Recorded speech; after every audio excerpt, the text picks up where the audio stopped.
resistor. Ito yung resistor mo. Hanapin mo yung 220 dito. Ayan ako ito. Nandito yung 220 mo.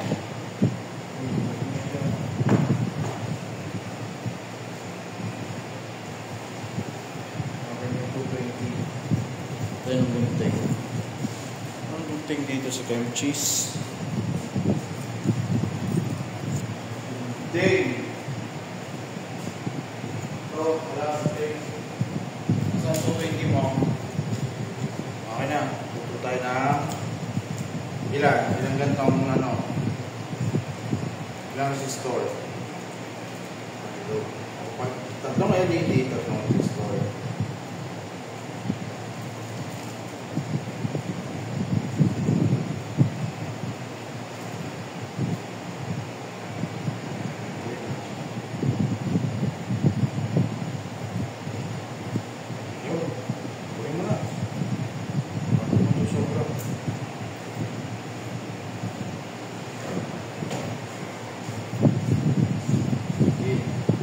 Gantuin mo lang, gantuin mo.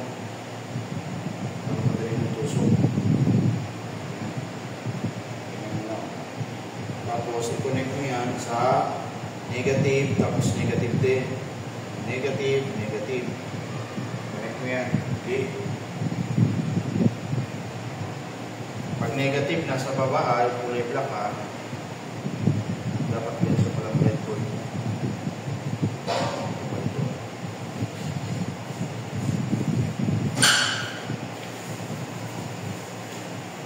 Ito, gawin mo pula. Huwag ka muna pula yan.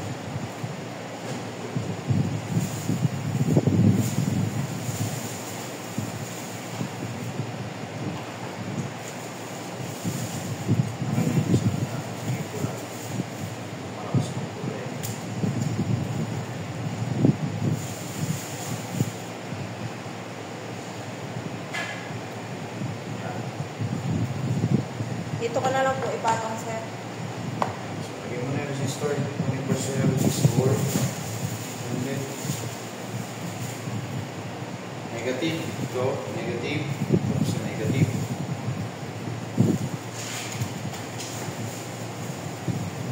Negative. Malapat na.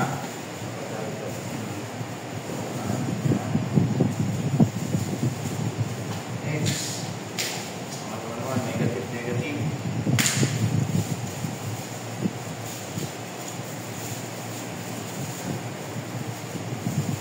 And next, third LED. Negative. Ito.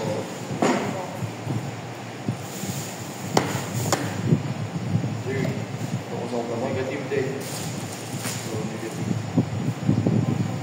Ha? Yung butas.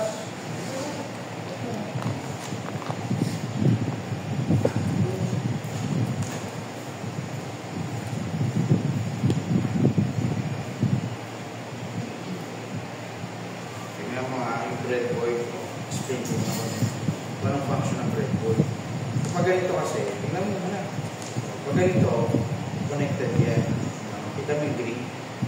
Ibig sabihin connected yan. Simula dito hanggang dito. Same sa positive. Kapag dito naman, kita mo yung green, yung mga kayo, bilog-bilog. Ibig sabihin, connected sila. Connected. Makikita mo naman pag tumapat yung cursor, doon, bumibilog, nag-highlight. Ibig sabihin, connected sila. Ito, connected. Mula dito, hanggang dito, connected. Ito naman, mula dito, hanggang dito, connected siya. Okay? So, ganun yun. Ito, connected siya. Vertical, ay horizontal. So, ganun. Ito, positive, negative, positive, negative, horizontal. Ito nasa gitna. Yan. Connected siya. Vertical. Ito, yung resistor.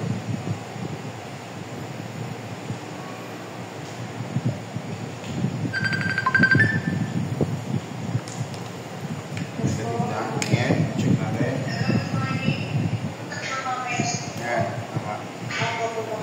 Next is buzzer.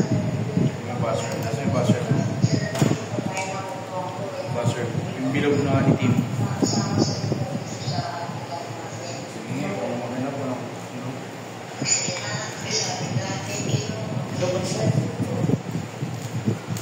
Yung buzzer.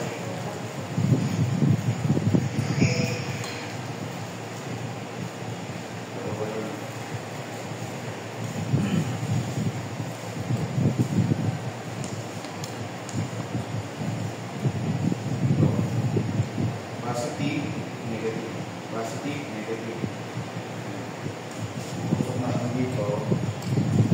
Ano natin po yan? Tandaan mga ito. Positive, negative.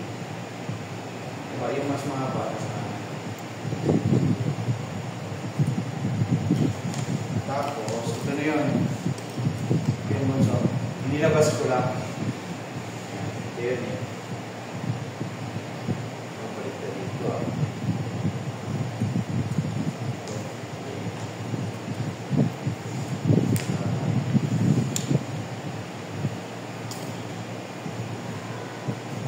Positive connected sa positive. So, negative pula. Then, negative connected sa negative din. Negative din. So, kuha ka ng wire, jumper wire. Itim at pula din.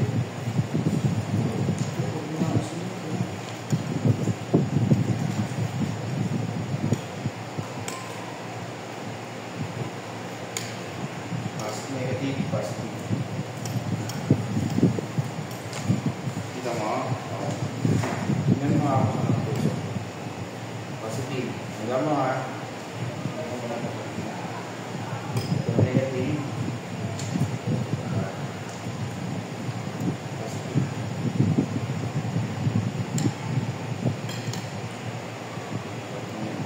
Tapos lagyan mo dito.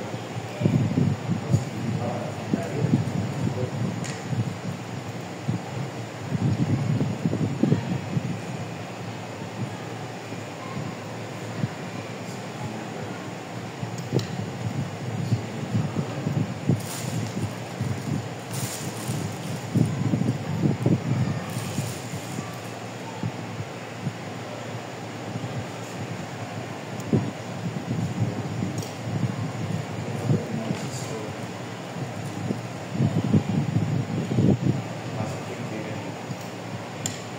Wala, nakakamit siya sa negative. Next. Ito na. Ito na natin ito. Baka ka ng apat.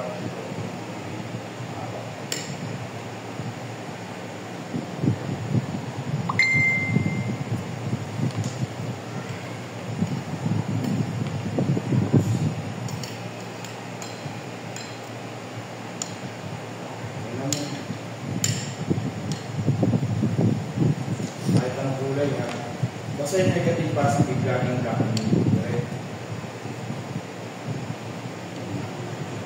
Main.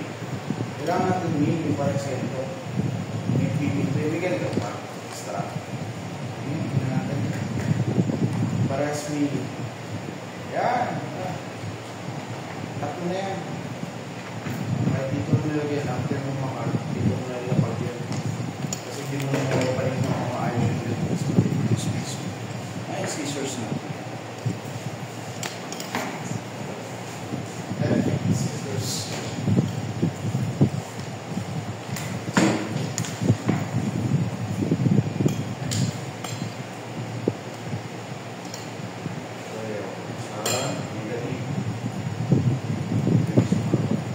Negative po yung daw. Ground. Hanapin mo yung ground niya. Hindi na mabasa mo. Ground, pusok mo yan sa ground. Tama?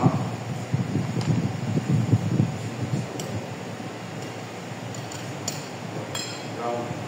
Mas negative yan. Down. Okay, negative. Not necessary nasa dulo.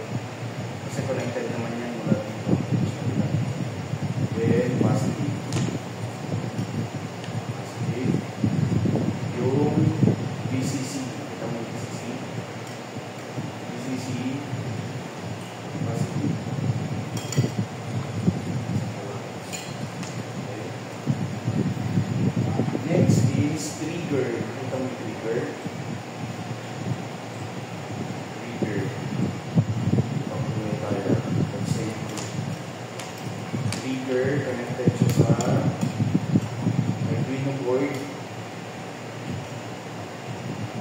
7. Next set. What? Number 7. Digital pin number 7. Tapos, echo. Echo pin. Connected siya. Echo. Connected siya sa number 6.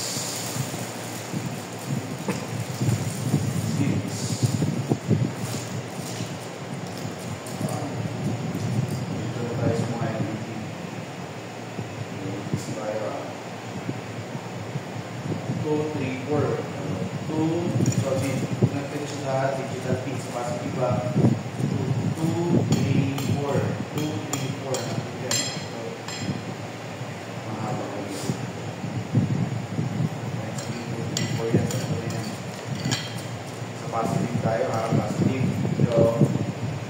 Positive. 2. Positive na ano.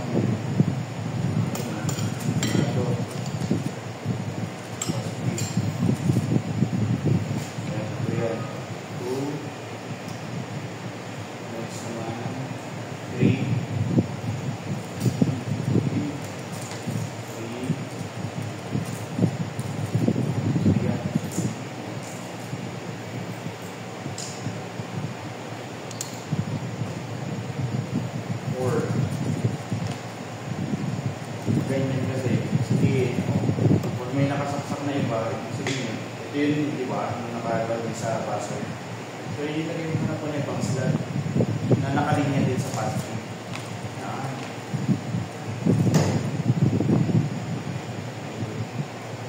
Or,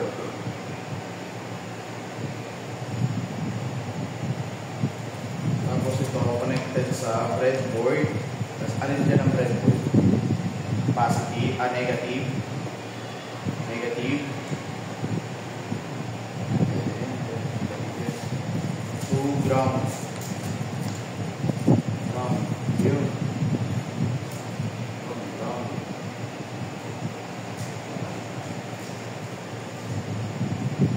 GND, katabi lang yan, ground at saka 5 volts, kasama,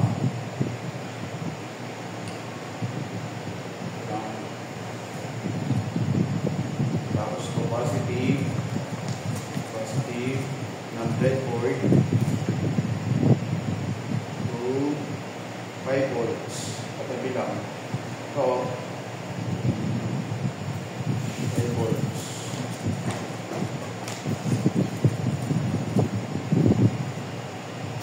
kompleto na ito kasi ang function kasi ng ultrasonic kapag may nasa-sense siya na object dito kapag ito magka-trigger yung or ilaw yung mga LED tapos mabas yung password tutunog o ensure na naka-alarm. So kailangan kapag tinote natin ito walang naka-alarm. Nasaan yung cable mo? Load na tayo ng phone. Nasaan yung cable mo?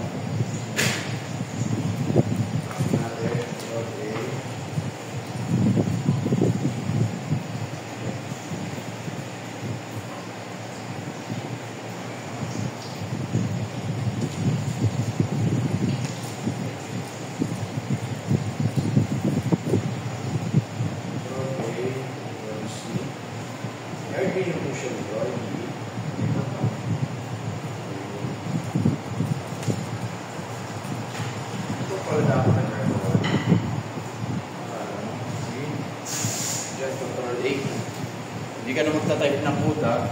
Yung iba kasing grade 6, sina-type nyo yan. Control C. Sa IDE. Window tab. Ay, window M. Window M. IDE. So, may IDE.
Control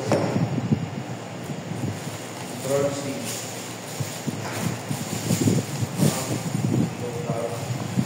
Control B.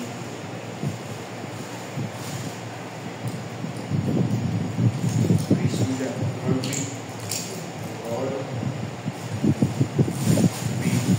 Diba? Control siya na. Yan yung code mo.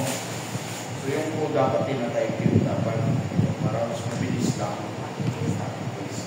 Kasi hindi natin matutunan kapag sulat ng code. Kapag copy-paste lang. Unlike kapag tinatype mo, natatanda mo yung code.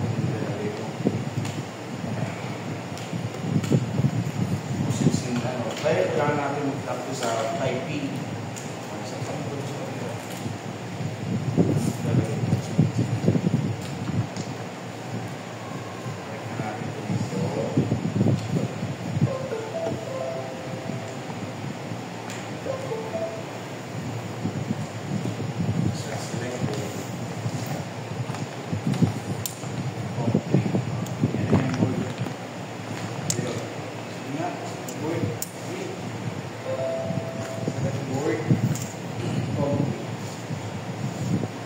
Upload, yung arrow, red arrow. Yan, upload. New. File sketch.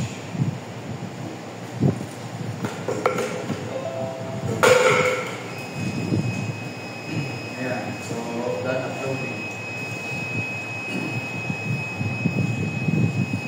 So umiilaw na yung buzzer. Ano ay yung nag-a-alarm na yung buzzer? Bakit nag-alarm yung buzzer? Kasi may object sa harap niya.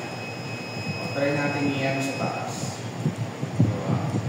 Wala siyang sa taas na object. Pag inarap natin dito,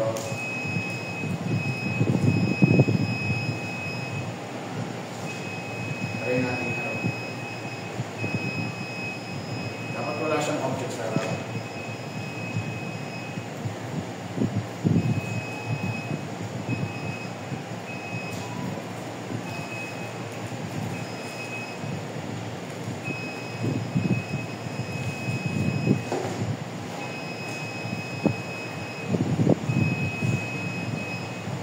Problem mo is LED, hindi mo ilaw. Problem ka sa LED.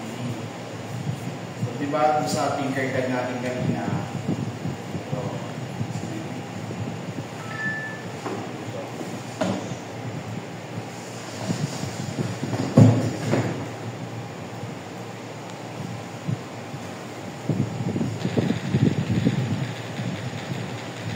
Diba, hindi ilaw na. Kasi malapit yung object. At malayo yung object, yung first LED ilaw na. Pag malapit yung object, second LED ilaw. Second one, mag-activate yan. Then, kapag malapit na, mag-activate yung third na ilaw, tapos activate din yung buzzer. So dito, sa case mo, dapat kapag ganitong distance, ilaw ang LED, second LED, then third. Kapag ganitong distance, ibig sabihin, nasa sense niya, may object sa harap niya.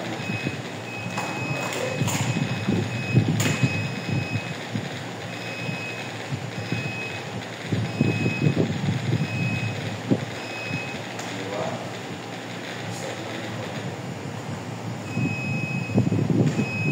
So, problem is LED.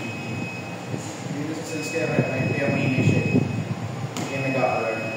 So, pwede natin itong alarm, pwede natin siyang gamitin sa door para ma-ano natin na may tao. Ibig sabihin, may nasa-sense itong ultrasonic na object. Ibig sabihin, kapag may nasa-sense ito, mag-activate yung buzzer. Yung buzzer kasi yung create ng sound. Ito namang LED, light indicator lang yan. Kung ang distance ng object. Halimbawa, mas malayo, ito malayo. Halimbawa, for example, 2 meters ito. 1 meter o 500 centimeter. So, ito yung indicator ng distance. So, pwede natin i-customize yan dito sa code. May nakalagay dyan. May nakalagay na distance. nakalagay na distance. Pwede natin baguhin yan. Depende sa gusto mong distance.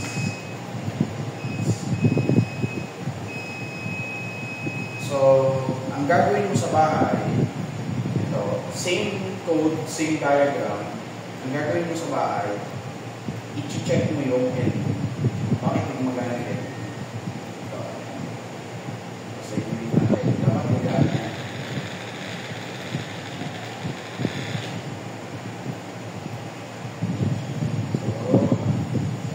First LED, second LED, then third LED. Yan. Dapat umiilaw sila na at saka nag-alarm yung buzzer. So dito kasi walang umiilaw, walang kung saan yung mali. So yun yung gagawin mo sa bahay. I-check mo yung LED, kung bakit hindi nagkaroon. Yung problem sa LED. Pwede ka magpalit ng LED, change. Okay yung buzzer.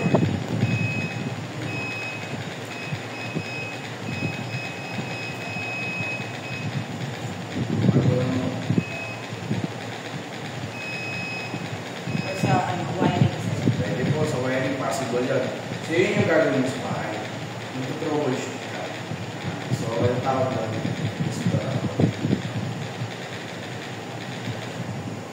explorator yung tawag. Kumbaga, i-check mo yung mga possible problem kung bakit hindi. So, kailangan ano ba yung sa diagram? Kasi yun lang susundan yung diagram and go. Kung halimbawa may problem sa wire, pwede ka magpalit ng jumper wire, pwede ka magpalit ng resistor. Minsan kasi yung ang problem, may something mali dito, masira. Mga ganito. Pwede yung pagpalitan. So as long as tama, same sa diagram. Pwede mo baguhin yung distance. May distance ako, may nakalagay ko yung distance. Pwede mo baguhin yun, depende sa gusto mo.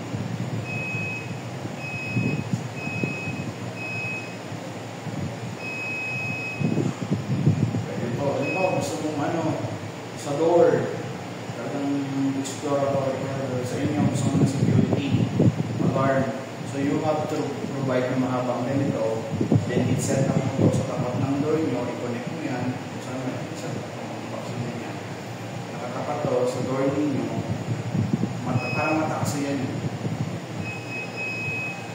Pag may tumapak, pag may tao sa door ninyo, ibig sabihin mag-a-alarm ito. Ibig sabihin may something or may tao sa video. Kailangan ng mga bayo. Since ito lang ang purpose ng ganitong ano is for demo purposes para mapalabas natin how your diagram sa internet natin kung paano din siya nagkakaroon ng actual. Diba? So sa bahay, ito yung check mo. That's your assignment. Kailangan mo mapailaw yan. So pag mapailaw mo yan, so ito yung ilaw sa your service. Okay na? Ingat. Gawin ko lang yan. So yun yung buzzer for sound purposes. For sa hearing. Parang sensor na sensor. Ang sensor, ito, ultrasonic distance sensor. Ito kasi output lang sila eh. Ito for sound, ito for light. Ito yung sensor. Ito talaga yung sumasagap ng object. Yung surrounding niya. Kumbaga, ito yung ating ano, halimbawa, ito yung sense organ sa mata. Kung ano yung sa sense niya. Ito, pwede mo na yung disassemble. Pasulitin mo sa bahay, agad ang problema mo yung LED. Merong problem sa LED. Pwede mo palitan yung jumper wire, pwede palitan ng LED. Basta tama yung nasa diagram. Sundan mo yung nasa diagram. Hindi ka mawawala kapag sinundan mo yung diagram. Nakasave naman. Yes po, nakasave po yan. Pag gumawa siya dyan, automatic. Go, disassemble na. Hindi, wala po. Pag ganyan kasi, safe yan. Huwag lang sa dito sa mga ito. Opo. Pag dyan lang naman kasi, or pwede mo yung pagganahin yung power bank. Kapag alisin mo na sa laptop, sa power bank mo na lang ilagay. Kasi ang purpose lang kasi kaya tayo nagkoconnect sa laptop for uploading ng code ng program. Diba sa computer tayo nagpo-program kung ano yung gusto natin mangyari. Yun. Kaya since dyan kasi wala tayong power bank, sa laptop provide siya ng minimal lang na power. Hindi lahat ng component ng Arduino is kayang supplyan ng power through laptop. So, yun lang po. Actually, dalawa yung outlet niya. 12 volts. Yung power yan. Ako sa battery or sa outlet. Hindi, meron mo na yun sa box mo na malaki. Kaya yan ang purpose kaya may box na malaki. Kasi hindi mo na ma-arrange ng same yan sa dati. So, lalo na kapag bata, tatama rin na. O, kahit sobrang mulan yan dyan ngayon sa loob ng box mo, kasya silang lahat. Okay na tayo? So, sa bahay, ganun na gagawin mo. Yung Arduino board mo, may code na yan. Uploaded na yung code. Kahit sa power bank mo na lang connect yan. Ano mo na lang. Ang gawin mo muna, kung gusto mo mag-customize ng distance, yung code. Sa ating kay-card ka muna mag-trial. Yun ang purpose sa emulation na. Magpa-practice ka muna sa Tinkercad sa computer. Kapag okay na, saka mo yung gagawin na. Tinkercad ka muna. Hindi pulat na yung Ayan po, dapat may plastic yung magtatsuan mo. Sa ganito, yung ziplock. Makagat ko. Yung resistor, kahit dyan yan, dyan mo nagkakabit yan.